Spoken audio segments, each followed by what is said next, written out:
Welcome to another episode of Dr. Brook on the Block. It's time to grab a seat, buckle up, and take a ride with me through the wild, wild west of the Web3 universe, where we're going to learn all about coins and tokens, NFTs and contracts, digital real estate and the metaverse, and so much more. There is a lot to get through on the block, but I am here to pave the way and help you avoid those nasty pitfalls and rug pulls so you don't get hurt. I'm going to also introduce you to some interesting characters along the way. Are you ready? Your ride starts now. What's up? What's up? Dr. Brook here, the crypto-practor, for another incredible, amazing ride through the wild, wild west of the Web3 universe. I am so glad you're here. I am so glad you're joining me and others on this amazing, incredible journey. So make sure you are buckled in tightly. Make sure you are ready for this ride, all arms and feet inside the vehicle at all times. I definitely do not want you to get hurt as we move through the winding world and trails of Web3. So here we go. Today's episode is going to really be about having you understand blockchain and using different metaphors in order to do so. This is really inspired by the fact that when I first got started in this space, or I would say even before I got started in this space, because I didn't truly purchase any cryptocurrency until early 2021. So prior to that, I was at an amusement park here in Southern California. For those of you who are familiar, I was at SeaWorld. And I remember speaking to a gentleman in line. My daughter and her friends were waiting, and we were having just friendly conversation. And I had asked him what the difference was between Bitcoin and Ethereum. Now, the basis of this question really came off the backs of so much dialogue that I was hearing from my friends' groups and other people that I've known that are into, investing into cryptocurrency. So I'm like, I don't know. They can't seem to tell me what this is. I'm asking this stranger what this is. He's a big time real estate investor and does a lot of real estate development. So I thought, who better to ask? I was sadly mistaken. This is the response I received from that gentleman that day when I asked, what is the difference between Bitcoin and Ethereum? He says, Bitcoin has no CEO. And Ethereum does. What? Let that sit in. Like that silence, that little second of silence was me probably standing there for a good 3 to 5 seconds going, huh? Bitcoin has no CEO and Ethereum does. Well, that doesn't tell me much of anything. Like, I understand how traditional business works. You think of Starbucks, they have their CEO and their VP and the secretary and their board and all these people downstream, the managers that run the individual stores and then the employees. And you understand traditional business and traditional corporation in that sense.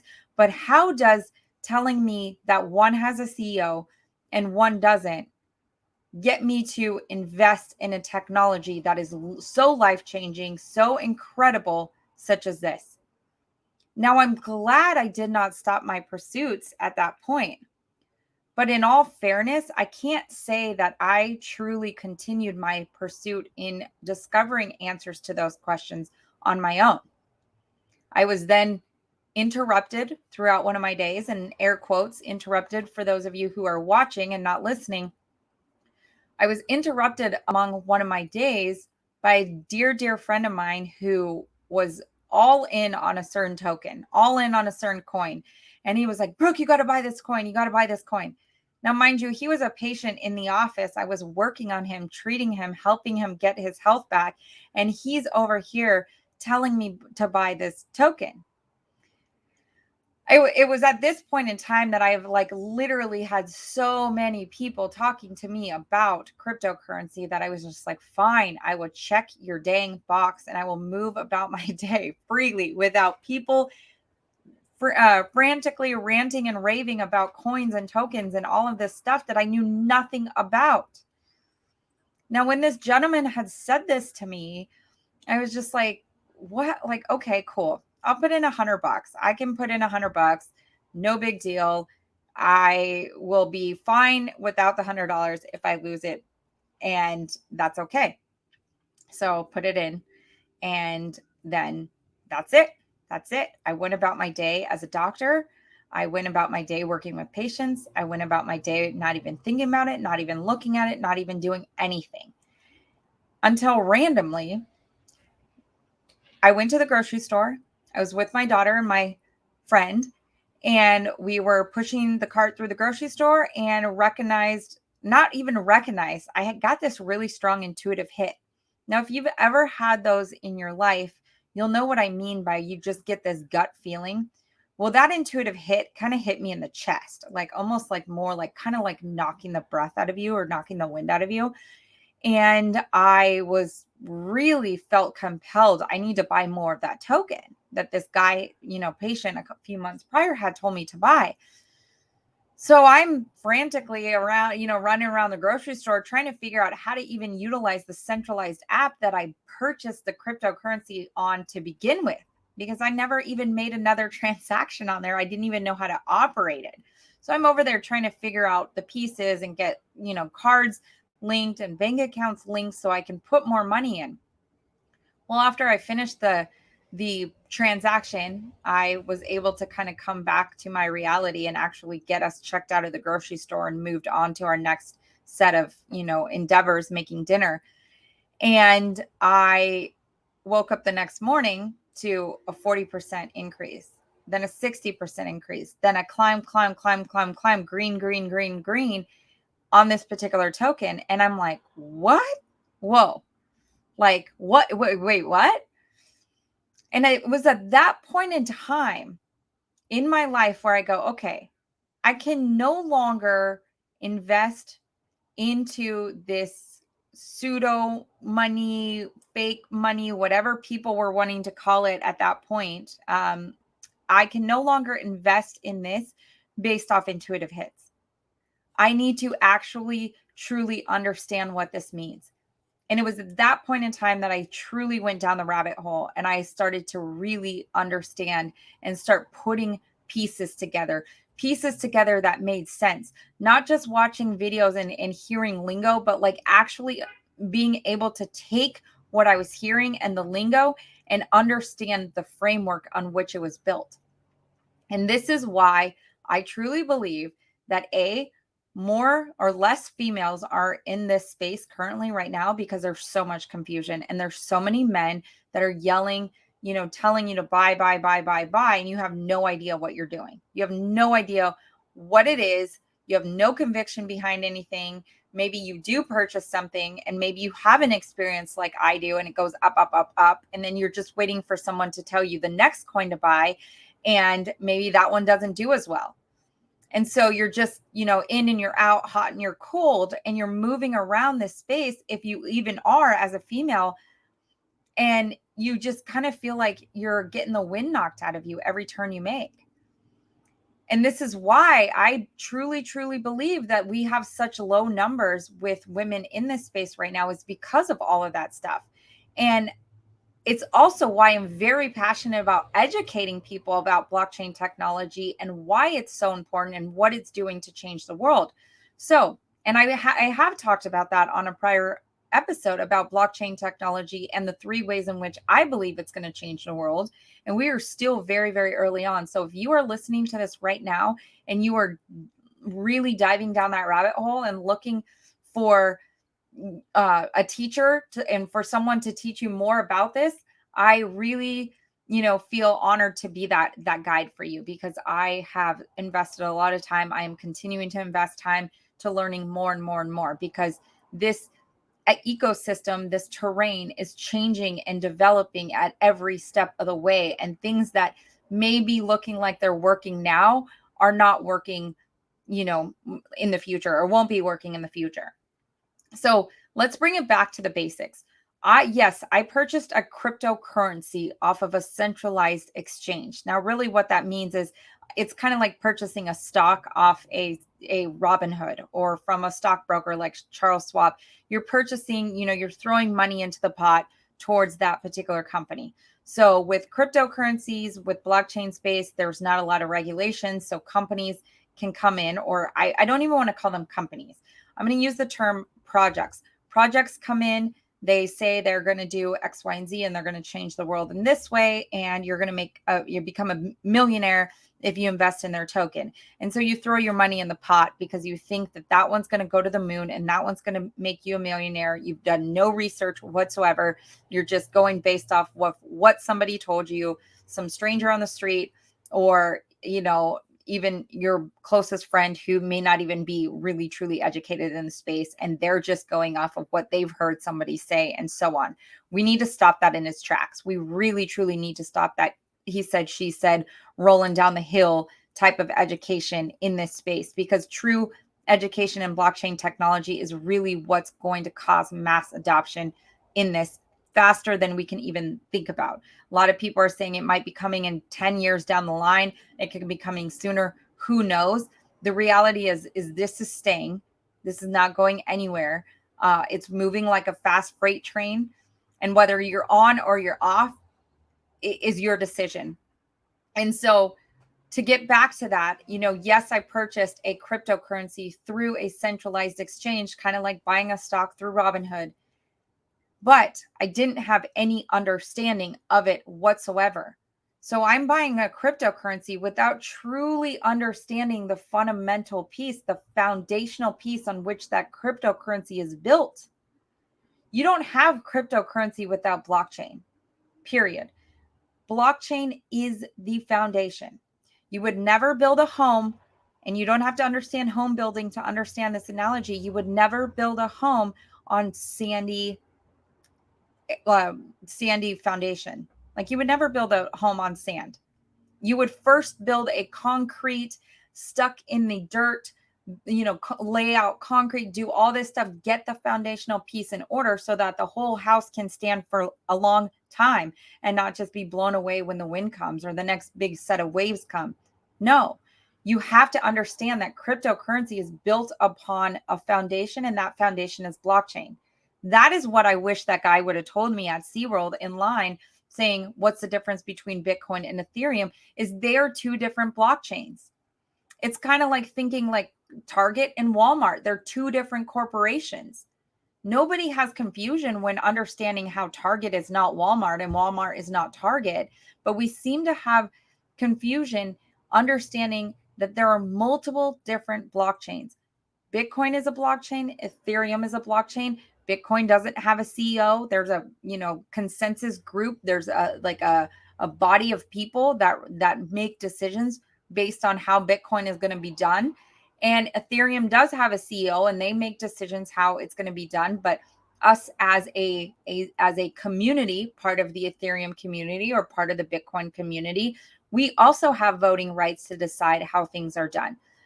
So there are currently 861 different blockchains. So think like Target, Walmart, CVS, Rite Aid, Costco, Starbucks, all these different corporations that make up our world, these businesses. There's 861 different blockchains. Blockchain is the foundation on which cryptocurrency is built. So another way of looking at this, and I love this analogy actually a lot better than even just the corporations, is different blockchains operate kind of like different countries. So you have the United States, and the United States has its like native currency, which here is the Federal Reserve note. Then you go to Mexico, and their native currency is the pesos.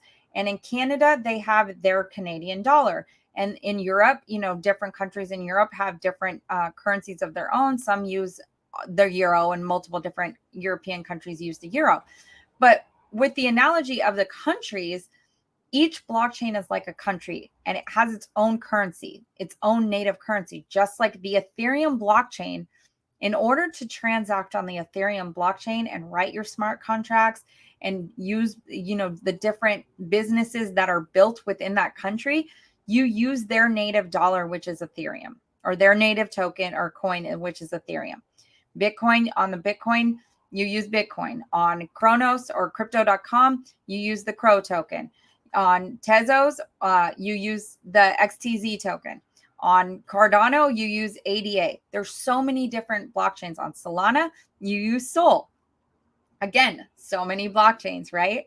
So many different things, so many different currencies. Now, when you hear terms like there's over 14,000 different cryptocurrencies, yeah, that's a true number. There's over 14,000 cryptocurrencies. So wait, is there over 14,000 blockchains? No, there's not over 14,000 blockchains right now. But these other tokens, these other cryptocurrencies are then built upon a blockchain structure. So we use the analogy or the example of Ethereum. The blockchain that's built, or Ethereum uses the Ethereum, but then Ethereum also now has layer 2. They're called layer 2 protocols. So now think about this, instead of just being a cement floor, now you actually put like wood floors in and carpet. Those are layers, layer, right? Layer 2 built upon that cement foundation. So you got layer 2s. And the layer 2s are people that are either like they're part of decentralized finance, and they're building a decentralized finance protocol to where you can have your own like banking on that layer 2, or maybe there's like a game on the layer 2. Maybe there's, a way of creating smart contracts to buy and sell homes. That technology hasn't been fully developed yet, but this is what's getting built on those layer 2s. So the layer 1s are working their quote unquote magic in creating these strong ecosystems, creating these strong countries that then can support layer 2 solutions. So not all 861 blockchains are going to exist in 10 years. Some of them are going to rise to the top. Are you going to be one of the winners when those rise to the top because you got into the pot early on, right? So those layer 2s get built on. There's multiple different businesses coming out of the layer 2s. There may even be layer 3s built on top of the layer 2s and so forth. So this whole blockchain technology is so expansive, and it's not just, I hate even using the word technology. It's something that you hear a lot in the space, and I think people understand the word technology because they understand that we're utilizing the internet, and you're probably listening or watching this podcast because of the internet and social media and so forth. But blockchain is really a way of life. It is a way of life. It is the way we are going to be conducting like business, and it's the way we are going to be interacting with one another. It is the way that we get ownership back of who we are.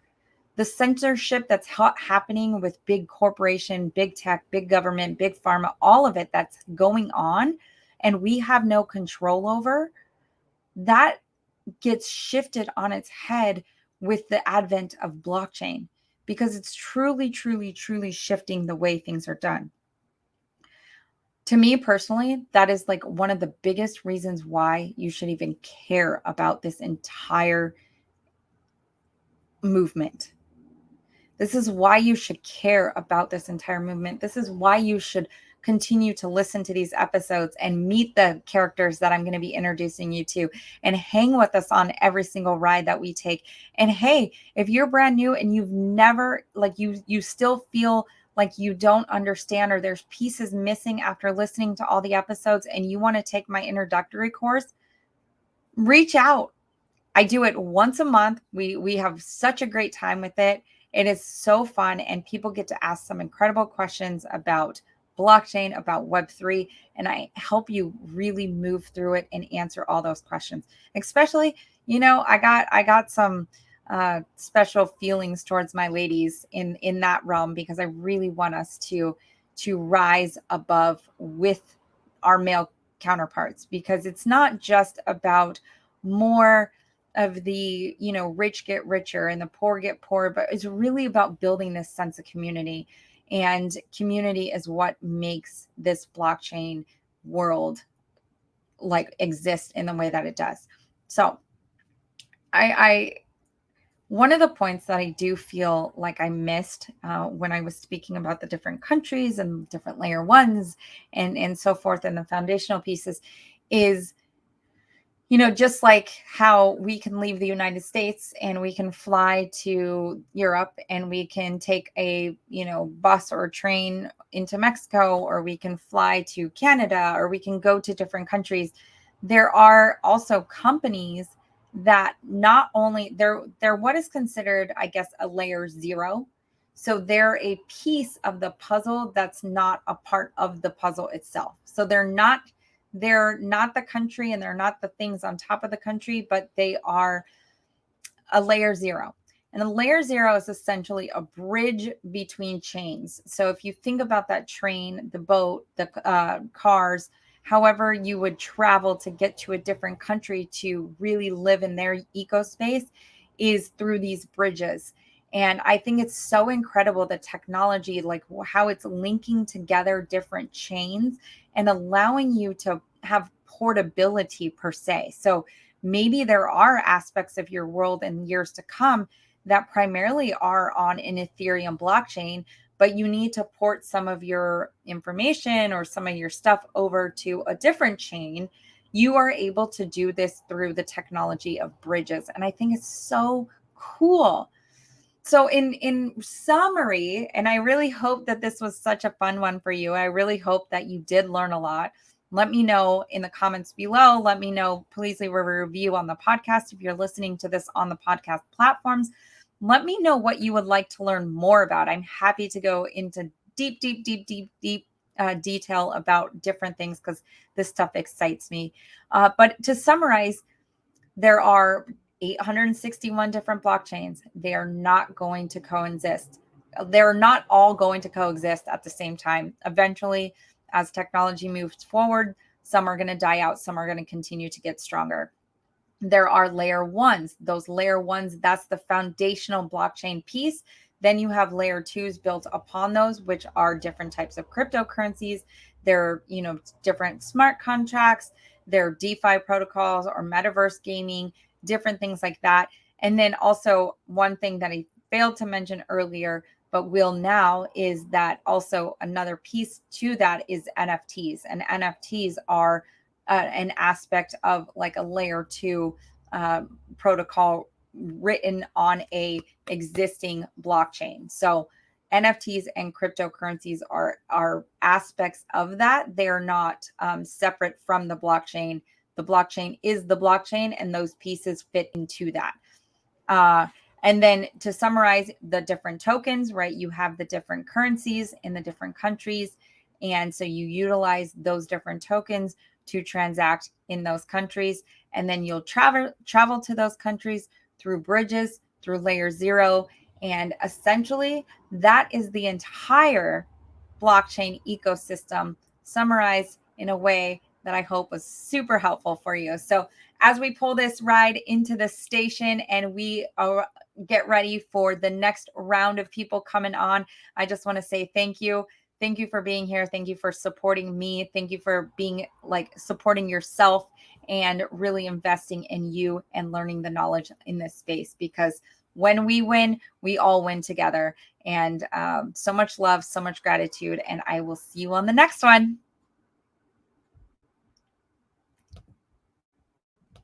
You made it! Congratulations! That wasn't so bad, was it? I hope you laughed and learned a little bit more about this Web3 universe and how simple and fun it can really be. Would you be so kind as to leave us a review and share it with your friends and family? It would mean so much to get this out to more people as we embark on the greatest transfer of wealth that has ever happened in human history. Can't wait to see you on the next one.